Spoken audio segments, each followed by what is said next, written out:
दोस्तों, आप सभी जानते हैं कि अजय देवगन की नई फिल्म आ रही है जिसका नाम है भोला और इसका ट्रेलर रिलीज हो चुका है। आज मैं उसी का रिव्यू करूंगा। लेकिन अगर आपको याद हो तो अजय देवगन इससे पहले 2 टीजर भी रिलीज कर चुका है।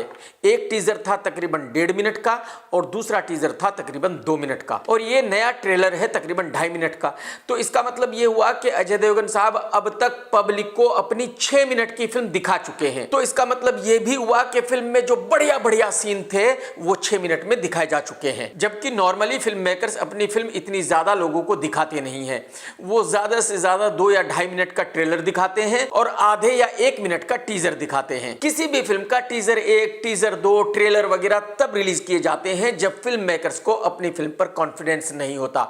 वो ये चाहते हैं कि ज्यादा से ज्यादा कुछ ऐसा दिखाया जाए पब्लिक को कि पब्लिक में उस फिल्म को लेकर बातें हों, पब्लिक में इंटरेस्ट आए उस फिल्म को देखने के लिए। अगर आपको याद हो तो यही सेल्फी के साथ हुआ था। करण जौहर ने सेल्फी का दूसरा ट्रेलर भी रिलीज किया था यह सोचकर कि शायद इसको देखकर पब्लिक थिएटर में आएगी, लेकिन पब्लिक थिएटर में आई नहीं, क्योंकि पब्लिक ने उस फिल्म का पहला ही टीजर देखकर और ट्रेलर देखकर उसको रिजेक्ट कर दिया था। बात खत्म हो गई। ठीक वैसा ही कुछ भोला के साथ हो रहा है। लेकिन आगे बात करने से पहले इसके ट्रेलर के बारे में बात कर लेते हैं। ट्रेलर जैसे ही चालू होता है तब्बू की एंट्री है, जिसको दिखाया गया है कि वो एक पुलिस ऑफिसर है और उसको लालगंज जाना है, और तब्बू अजय को लालगंज चलने के लिए कहती है। लेकिन अजय कहता है कि नहीं भाई, मैं पुलिस पे भरोसा नहीं करता, क्योंकि आजकल पुलिस शक्ल देखकर चार्जशीट बनाने लगी है। तब्बू कहती है कि बिल्कुल गलत, शक्ल देखकर नहीं अकड़ देखकर चार्जशीट बनाई जाती है। अब अजय जवाब देता है कि भाई पुलिस वाला मर्द हो या औरत, दोनों ही डंडे का रुआब दिखाते हैं। इसके फौरन बाद एक्शन चालू हो जाता है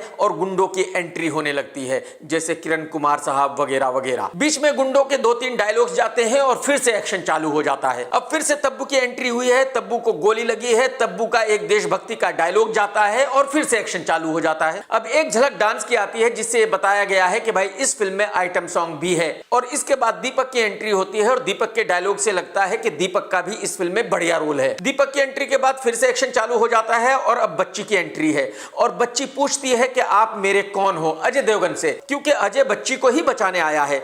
अब संजय मिश्रा की एंट्री है, उनको दिखाया गया है कि वो भी एक पुलिस ऑफिसर का रोल अदा कर रहे हैं। तो दोनों टीजर और ये ट्रेलर देखने के बाद मैं ये कह सकता हूं कि इस फिल्म में एक्शन एक्शन और एक्शन ही एक्शन है। इस फिल्म में दिखाया गया है कि पुलिस करप्ट है और किसी के भी खिलाफ झूठा मुकदमा बना देती है, किसी को भी जेल में डाल देती है। और शायद पुलिस ने ऐसा ही कुछ अजय देवगन के साथ किया है, यानी कि अजय देवगन के साथ नाइंसाफी हुई है और अब अजय उस नाइंसाफी का बदला ले रहा है। अगर आपने शिवाय और खुदा हाफिज 2 देखी है तो उन दोनों फिल्मों की भी कहानी यही थी। उन फिल्मों में भी हीरो एक बच्ची को बचाने के लिए लड़ता है। अब आप ये कहेंगे कि भाई भोला की कहानी बिल्कुल वैसी तो नहीं हो सकती, जाहिर सी बात है वैसी नहीं होगी, लेकिन कान इधर से पकड़ो, इधर से पकड़ो या किसी और तरीके से घुमाकर पकड़ो, कान ही पकड़ा जाएगा। तो जो बेसिक लाइन है भोला की वो वही है जो शिवाय की थी या खुदा हाफिज 2 की थी। हाँ, मैं मानता हूं कि अजय देवगन ने ऐसा सोचा होगा कि भाई शिवाय तो एक बहुत बड़ी फ्लॉप फिल्म थी, किसी ने देखी ही नहीं थी, और खुदा हाफिज तो वैसे ही बहुत बड़ी डिजास्टर थी, उसको भी किसी ने नहीं देखा था।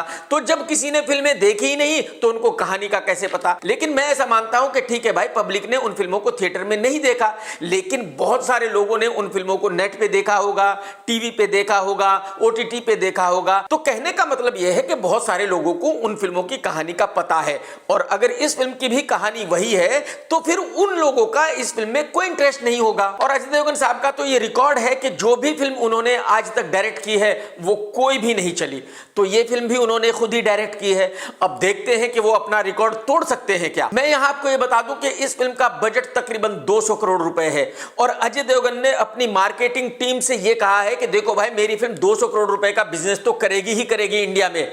अब आप कुछ मार्केटिंग ऐसी करो कि ये फिल्म 250 से 300 करोड़ रुपए का बिजनेस करे, यानी कि अजय देवगन 100% कॉन्फिडेंट है कि उनकी फिल्म इंडिया में 200 करोड़ रुपए का बॉक्स ऑफिस करेगी। और मुझे ऐसा लगता है कि शायद ये फिल्म 200 करोड़ रुपए का बिजनेस नहीं कर सकती, ये फिल्म तकरीबन 100 करोड़ रुपए का बिजनेस कर सकती है। लेकिन जाहिर सी बात है 100% तो अभी कुछ भी नहीं कहा जा सकता, फिल्म देखने के बाद ही कहा जा सकता है कि ये फिल्म कितने का बिजनेस करेगी। तो मेरे रिव्यू का इंतजार कीजिए, मैं इस फिल्म का रिव्यू जरूर करूंगा। टेक केयर दोस्तों, जय हिंद, वंदे मातरम। सत्यमेव जयते।